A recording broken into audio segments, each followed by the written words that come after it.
সুপ্রিয় দর্শক, সবাইকে স্বাগত জানাচ্ছি হাটটক বাংলা চ্যানেলের নিয়মিত অনুষ্ঠান মাথায় কত প্রশ্ন আসে। দর্শক, শুরুতে প্রশ্নটা করার আগে আমি কিছু ইনফরমেশন আপনাদের সাথে একটু শেয়ার করি। সেটা হলো পরপর 3 দিনের 3টা খবর একটু জানাই। প্রথম খবরটা হচ্ছে বাংলা ট্রিবিউন পত্রিকার 5 অক্টোবর সেটি প্রকাশিত হয়েছে। সেটা হচ্ছে যে নির্বাচনে সব দলের যুক্ত হওয়ার আশা জাতিসংঘ প্রতিনিধির।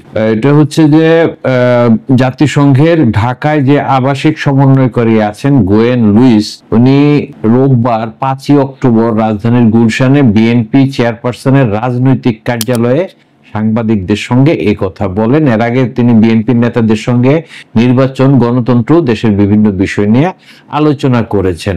গোয়েন লুইস সাংবাদিকদের যেটা বলেন সেটা হচ্ছে আগামী নির্বাচন খুবই গুরুত্বপূর্ণ, এতে জাতিসংঘের পক্ষ থেকে কারিগরি সহায়তা দেওয়া হবে। আশা করি সব দল এই নির্বাচনে যুক্ত হবে। দ্বিতীয় খবরটা হচ্ছে যেটা হচ্ছে যে প্রথম আলোর, এটা 6 অক্টোবর প্রকাশিত। এটা হচ্ছে যে কার্যক্রম নিষিদ্ধ আওয়ামী লীগের ভোটারদের নিয়ে ইসি ইলেকশন কমিশন কি ভাবছে সেটা জানতে চেয়েছিল প্রিন্ট মিডিয়ার সাংবাদিকেরা। বিশেষ করে কয়েকজন সম্পাদক সেখানে উপস্থিত ছিলেন। জাতীয় প্রেস ক্লাবের সভাপতি হাসান হাফিজ, তারপরে মারুফ কামাল খান, উনি প্রতিদিনের বাংলাদেশের সম্পাদক, এবং আরেকজন হচ্ছে খবরের কাগজের সম্পাদক মোস্তফা কামাল। তো ওনারা প্রশ্ন করেছিলেন যে আওয়ামী লীগের কার্যক্রম তো নিষিদ্ধ, আওয়ামী লীগের নেতারা তো অলরেডি ভারতে পালায় গেছেন বা বিশ্বের বিভিন্ন দেশে আছেন, তো তারা সম্ভবত ইলেকশনে অংশ নিতে পারতেছেন না, কিন্তু আওয়ামী লীগের যে ভোটাররা আছে তাদের ব্যাপারে ইসি কি ভাবতেছে। এখানে সাংবাদিকদের মধ্যে হাসান হাফিজ এই কথাটা বলেন যে আওয়ামী লীগ নিষিদ্ধ আছে, তো সেটা তো আছেই, কিন্তু আওয়ামী লীগের ভোটারদেরকে তো আপনারা বাদ দিতে পারবেন না, ইসি কে বলতেছেন। তো এটার ব্যাপারে অবশ্য একটা কথা বলেছেন যে মারুফ কামাল খান, প্রতিদিনের বাংলাদেশের যিনি সম্পাদক, উনি একটু ভিন্নমত পোষণ করছেন। সেটা হলো যে আওয়ামী লীগের ভোটাররা অংশ নিলে সেটা অংশগ্রহণমূলক হবে, যারা অংশ নিতে চাইবে তারা অংশ নেবে, এটা একটা চ্যালেঞ্জ যে তাদের সমর্থকদেরকে ভোট কেন্দ্রে নিয়ে আসা, সেটা যারা নির্বাচনে অংশ নেবে তাদের চ্যালেঞ্জ এটা।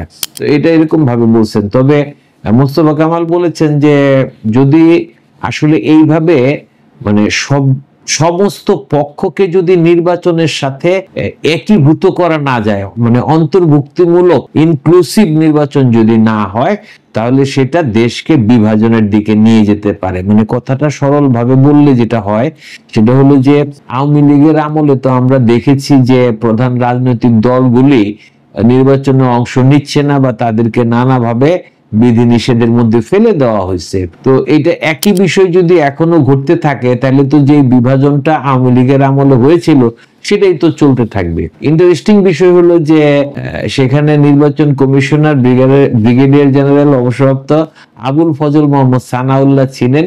তিনি সাংবাদিকদের সঙ্গে কথা বলেছেন, কিন্তু আওয়ামী লীগের যে ভোটাররা আছেন তাদের নিয়ে যে প্রশ্নটা করা হয়েছিল যে তাদেরকে নিয়ে কি করবে ইসি বা কি চিন্তা করতেছে, সেই প্রশ্নের কোনো জবাব তিনি দেননি বলে সংবাদটিতে উল্লেখ করা হয়েছে। 7 অক্টোবর মানে আজকের দিনে একটা সংবাদ ছাপা হয়েছে, এটা হচ্ছে কালবেলা পত্রিকায়, যেটা বলা হচ্ছে যে আওয়ামী লীগের একজন নেতা, সাবেক সংসদ সদস্য সাবের হোসেন চৌধুরীর বাসায় 3 জন রাষ্ট্রদূত বৈঠক করেছেন।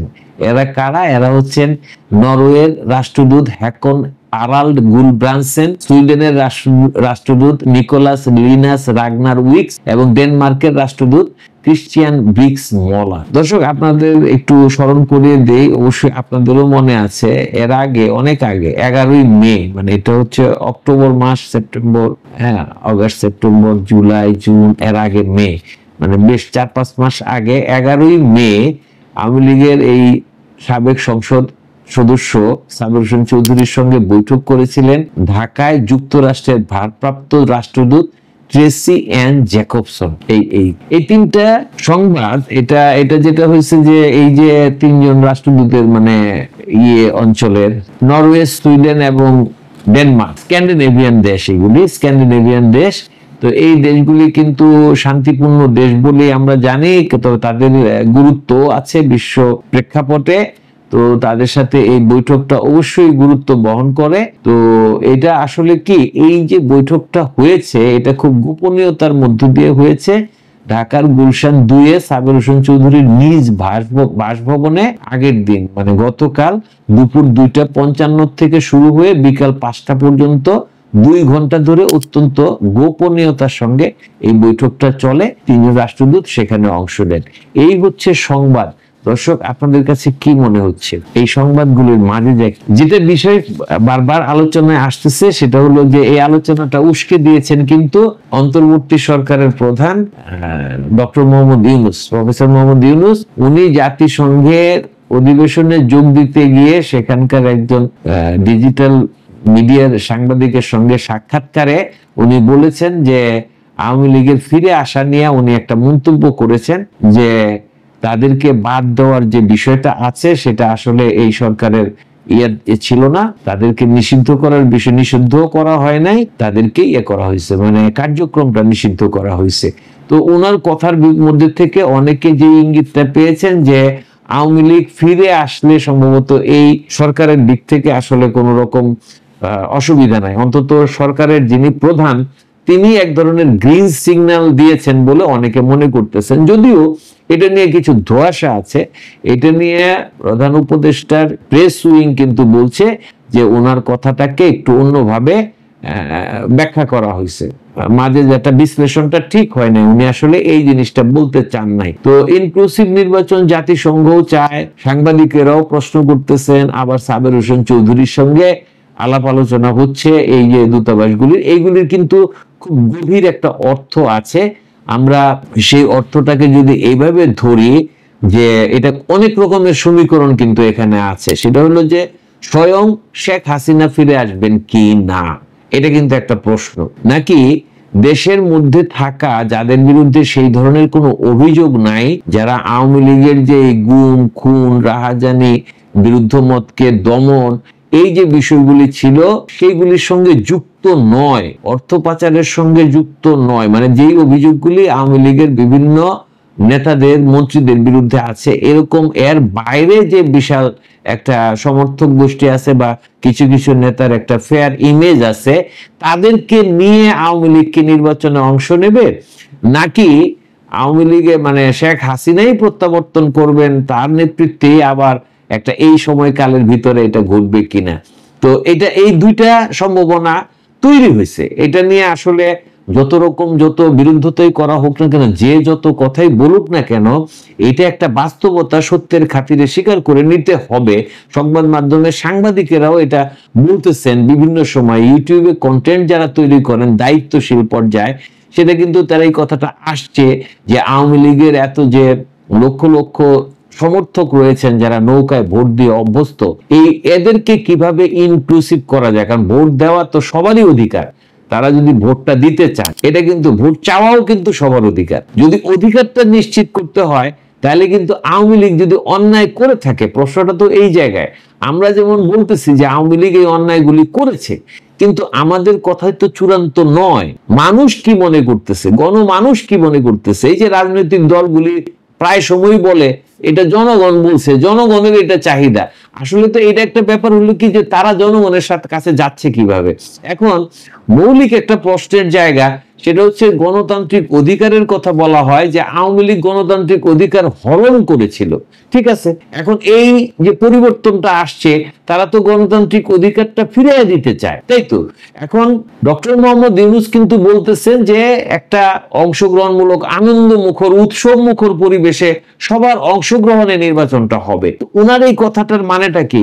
ওনার এই কথাটার মানে কিন্তু এই দাঁড়ায় যে আওয়ামী লীগও যদি নির্বাচনে অংশ নিতে চায় সেটাকে মানে নৈতিকভাবে বাধা দেওয়াটা কিন্তু উচিত হবে না। এখন একটা জিনিস স্বাভাবিক, যার বিরুদ্ধে মামলা আছে, যার বিরুদ্ধে বিচার চলতেছে, যার বিরুদ্ধে অলরেডি কিছু রায় হয়ে গেছে, তারা তো স্বাভাবিক নিয়মেই নির্বাচনে অংশ নিতে পারবেন না। এখন আওয়ামী লীগকে তো দল হিসেবে নিষিদ্ধ করা হয় নাই, তাদের কার্যক্রমটা নিষিদ্ধ হয়েছে। তো এই সম্ভাবনাগুলিকে জাতিসংঘও কিন্তু এই কথাটাই বলতেছে, সব দলের অংশগ্রহণে তারা সুষ্ঠু নির্বাচন চায়, অংশগ্রহণমূলক উৎসব মুখর নির্বাচন কিন্তু তারা চায়।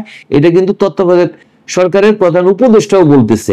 তাহলে এই বিষয়গুলি আবার কিছু কিছু অংশ যারা খুব অ্যাডামেন্ট, যারা খুব ক্ষিপ্ত, আওয়ামী লীগের বিভিন্ন অপকর্মের দ্বারা যারা নির্যাতিত হয়েছে, এই যে মহলটা, তারা তো স্বাভাবিকভাবেই চাইবে যেন আওয়ামী লীগ এই নির্বাচনে অংশ নিতে না পারে। এটা তাদের চাহিদা এবং এই চাহিদাটা অন্যায় বলা যাবে না। এটা যেমন ঠিক আছে, আবার একই সঙ্গে এই লক্ষ লক্ষ বা কোটির উপরে এই যে সমর্থকরা আছে, যারা নৌকার সমর্থক হিসেবে পরিচিত, আওয়ামী লীগের সমর্থক হিসেবে পরিচিত, তারা কি ভাবছে, তাদের ভাবনাটা কি, তারা আওয়ামী লীগকে সাপোর্ট করে যাবে কিনা, এটাও তো একটা তাদের একটা মৌলিক অধিকার। তারা তো সেই জবাবটা ভোটের মাধ্যমেই দিতে পারে। এখন যদি এই কনফার্মেশনটা থাকে যে আওয়ামী লীগের 15 বছরের অপকর্ম তাদের সাধারণ সমর্থকদের মধ্যেও বিরূপ প্রতিক্রিয়া তৈরি করছে, সেটার প্রতিফলন তো ভোটের মাধ্যমেই দিতে হবে। এই আলোচনাগুলি কিন্তু চলে আসছে এবং এক্ষেত্রে কিন্তু একটা বিষয় আছে, একদিকে যেমন এই বিষয়টা আছে যে আওয়ামী লীগের আবার পুনঃস্থাপন এই দেশের রাজনীতিতে, একই সঙ্গে কিন্তু অন্যদিকে কিছু ঘটনা ঘটতেছে, কিন্তু এখানে এটা নিয়ে বলাও দরকার, এটা রিলেটেড খুব বেশি। সেটা হচ্ছে যে ভারত কিন্তু শেখ হাসিনাকে ফিরিয়ে দেওয়ার ব্যাপারে কথা বলতে শুরু করেছে। যেমন আপনার আরো একটা বিষয় তারা বলছে যে তাদের যে শেখ হাসিনার ব্যাপারে যে প্রেম, এই প্রেমের মধ্যে কিন্তু কিছু হালকা বিষয় ঢুকে গেছে, অনেকটা হালকা হয়ে গেছে বলে মনে হচ্ছে। যেমন একটা খবর এখানে আছে যে ভারতের পররাষ্ট্র সচিব উনি বলেছেন যে বাংলাদেশে নির্বাচিত হয়ে যারাই ক্ষমতায় আসুক তাদের সঙ্গে কাজ করবে ভারত। এই কথাটা কিন্তু মানে নতুন কথা না, কিন্তু এই কথাটা নতুন ভাবে ভারত কিন্তু বলতেছে। শেখ হাসিনা চলে যাওয়ার পরে এই ধরনের কথা এখানে আসতেছে যে বিক্রম মিশ্রি, যে পররাষ্ট্র সচিব বিক্রম মিশ্রি যে কথাটা সরাসরি বলছে সেটা আমি উল্লেখ করি। বাংলাদেশে আসন্ন সংসদ নির্বাচনে যে দলই বিজয় লাভ করে সরকার গঠন করুক, ভারত সরকার তাদের সঙ্গে কাজ করবে বলে জানিয়েছে। এটা হচ্ছে সরাসরি তাদের ঘটনা। এবং বাংলাদেশে একটা নির্বাচন হোক, নির্ধারিত সময় নির্বাচন হোক, এটা তারাও চায়। হ্যাঁ, এবং যখন সাংবাদিকরা প্রশ্ন করছে যে আওয়ামী লীগকে বাদ দিয়ে যদি ভোটটা হয়, সেই ভোটের মাধ্যমে যদি সরকার গঠন করা হয়, ভারত তার সঙ্গে কাজ করবে কিনা, এই প্রশ্নের উত্তরে কিন্তু উনি এই কথাটা বলেছেন। তার মানে বিষয়টা হচ্ছে এমন জায়গায় নির্বাচনটা হবেই ধরে নেওয়া হচ্ছে, আওয়ামী লীগ সেখানে অংশ নেবে কি নেবে না এই ব্যাপারে ভারত যেমন আগে একটা কঠোর অবস্থানে ছিল, সেই জায়গাটা কিন্তু অনেকটা হালকা হয়ে গেছে। এমন বলা হচ্ছে না যে আওয়ামী লীগকে সেখানে অংশ নিতেই হবে, তা নাহলে গ্রহণযোগ্য হবে না। ভারতের এই মনোভাবটাও কিন্তু চেঞ্জ হয়ে গেছে। সুতরাং পরিস্থিতিটা এখন কিন্তু দুদুল্যমান, কোন দিকে যাবে এটা কিন্তু বোঝা যাচ্ছে না। আওয়ামী লীগের ফিরে আসা যে কোনো ফরম্যাটে, হাসিনাকে নিয়ে অথবা হাসিনাকে ছাড়া, দুটাই কিন্তু সম্ভব হতে পারে। এই ধরনের একটা পরিস্থিতি রাজনৈতিক পর্যবেক্ষকরা ধারণা করছেন। তো ধন্যবাদ, দেখা যাক কি হয়। দর্শক, এখনকার মতো বিদায় নিচ্ছি।